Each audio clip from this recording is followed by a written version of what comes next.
Hello my dear students, my dear friends, how are you. थोड़ा गला खराब है आज। आई होप कि आप समझ आओगे। मेरी आवाज़ थोड़ी क्लियरली आ रही है। ओके। हमेशा बेटा सेम ही इंट्रो होती है, तो इंट्रो तो इतनी खास इंपॉर्टेंस रखती भी नहीं है। ठीक है, तो आज हम करेंगे +1 और +2 का एक joint lecture, very very important lecture, that is Rydberg equation from what hydrogen spectrum. तो आज मैं आपको बताऊंगा इसकी कंप्लीट डेरिवेशन कैसे डराइव करते हैं। ये वैल्यू जो आर की वैल्यू होती है वो कैसे आती है, दैट इज़ 109678 सेंटीमीटर इनवर्स। वो वैल्यू एक्चुअली निकली कहाँ से डराइव हुई। तो मैं इसकी कंप्लीट डेरिवेशन करवाऊंगा आपको फर्स्ट वीडियो में, और सेकंड वीडियो में मैं कराऊंगा numerical related to Rydberg equation. Okay, तो काइंडली आप अगर वो न्यूमेरिकल देखना चाहते हो तो यहाँ पे आई मार्क पे क्लिक करके आप वो देख सकते हो। ओके, फिर without wasting your much time, let's start.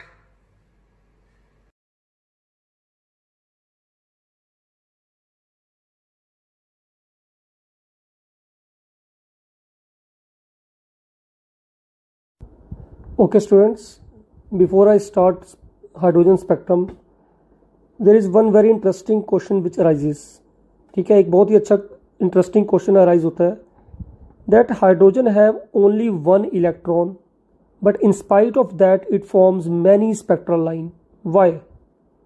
Hydrogen में सिर्फ एक ही इलेक्ट्रॉन होता है लेकिन फिर भी वो बहुत सारी स्पेक्ट्रल लाइन बनाता है, वो कैसे हो गया? वाई? कभी सोचो इस बात को। बच्चों को यही समझ नहीं आता कि सिंगल इलेक्ट्रॉन है तो मैनी स्पेक्ट्रल लाइंस कैसे बन सकती हैं। How the different spectral lines are possible in spite of having single electron in hydrogen. Lyman Balmer Paschen Brackett Pfund कैसे बन गई है? तो इलेक्ट्रॉन तो एक ही है, there is a single electron. देखो इसका रीजन क्या है। एक्चुअली वो एक सिंगल हाइड्रोजन एटम नहीं होता, that is a sample of gas. This is not a single atom, that is a sample of gas, and a sample of gas contain many atoms of what? Hydrogen. A sample of gas contains many atoms of hydrogen. So obviously if there are many atoms there are many electrons. ठीक है, उस gas के sample में बहुत सारी hydrogen atoms होते हैं, तो हर एटम अगर सपोज करो 1000 एटम्स हैं तो 1000 इलेक्ट्रॉन्स हो गए, बिकॉज एक एटम में तो एक होता ही है। ठीक है, तो इस तरीके से एक्चुअली देखो बनते कैसे हैं पैटर्न। यहाँ सुनो, सपोज करो ये एक्साइटेड स्टेट्स हैं फॉर एग्जांपल। ठीक है, ये हमने बना दिया, दीज आर स्पेक्ट्रल लाइंस। और बना लो आपको, ये देखो। Okay, these are all are energy levels, sorry. Okay, so how many possibilities are there? Sometimes this electron directly jumps from fourth to first. Fourth से बेटा फर्स्ट में डायरेक्ट भी jump कर सकता है, वो ऐसे भी कर सकता है, पहले first it jumps from fourth to second and then second to one. This is also a possibility. Okay, it might be jumps from first to fourth to third and third to directly first, ऐसे भी आ सकता है वो। it can jump one by one, fourth to third, third to two, two to one। ठीक है, तो there are different ways in which the electron can changes its energy level or its energy states। okay बेटा, तो कुछ भी possibility हो सकती हैं, तो इसका मतलब डिफरेंट बैंड बनेंगे बेटा आपके। ठीक है, और उन बैंड को किसने बताया था? हमने, हाइड्रोजन स्पेक्ट्रम। इसलिए क्या राइज होता है, then due to this different possibilities there is a formation of particular bands. देखो वो बैंड कैसे बनेंगे। ओके ओके बेटा, these are the following possibilities. देखो क्या होता है, the electron from second jump from second to first, third, fourth, these all electrons return back to first energy level. This series is called Lemon series. Okay, second one is this, I'm using different color marker. second में electron कहाँ से आ सकते हैं? Third से, and from fourth to second, fifth to second, and so on. This is Balmer series.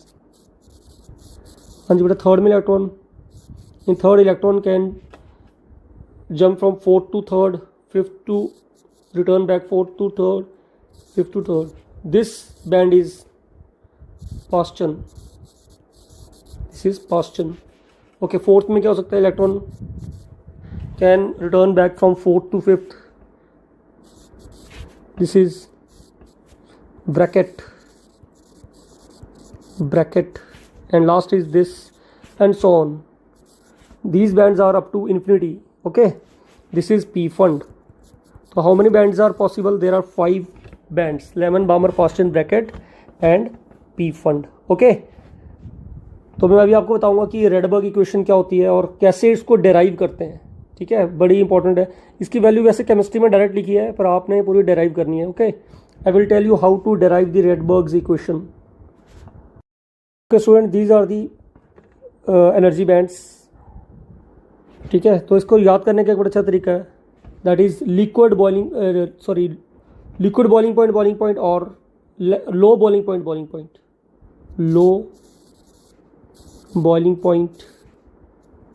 Point.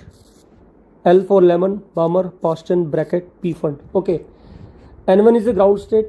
For lemon N1 is 1. Check करो ऊपर. For lemon N1 is 1 और N2 होता है excited state. N2 is excited state from where the electron can return back to N1. It can jump from second, third, fourth, fifth and so on. So N2 is excited state. 2, 3, 4.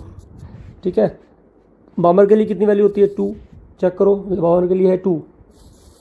Ground state is 2. Excited state कहाँ से electron आ सकता है? Third, fourth, fifth onward. यहाँ आएगा third, fourth, fifth. तो इसके लिए electron कहाँ से आ सकता है? 4, 5, 6 से. फोर्थ में बेटा 5, 6, 7 से, एंड फिफ्थ में 6, 7, 8 onward. Okay, it falls in the region ultraviolet, visible and rest 3 infrared. Okay, and the equation is Rydberg's equation. Equation क्या है? Rydberg's equation. Okay, that is 1 by lambda equal to R. That is 1 by n square minus 1 by n2 square. What is n1? N1 is ground state and n2 is excited state. N2 is always smaller than N2. याद रखना इसको, N1 की value हमेशा कम होती है N2 से. It is also called as wave number. अब ये इक्वेशन आई कहाँ से? How to derive this equation? Listen carefully. Suppose there are 2 energy level. First is E1, second is E2. Here electron is present. When it gain energy, it jump from ground state to excited state. बेटा एक electron है ground state में, जब ये energy gain करता है वो jump करता है ग्राउंड स्टेट से एक्साइटेड स्टेट में, तो इसको बोलते हैं डेल्टा ई. ओके, तो डेल्टा ई कितना होएगा? What is delta E? Delta E is E2 minus E1. Suppose करो कि E1 की एनर्जी है 10 joule suppose, and E2 have energy 15 joule.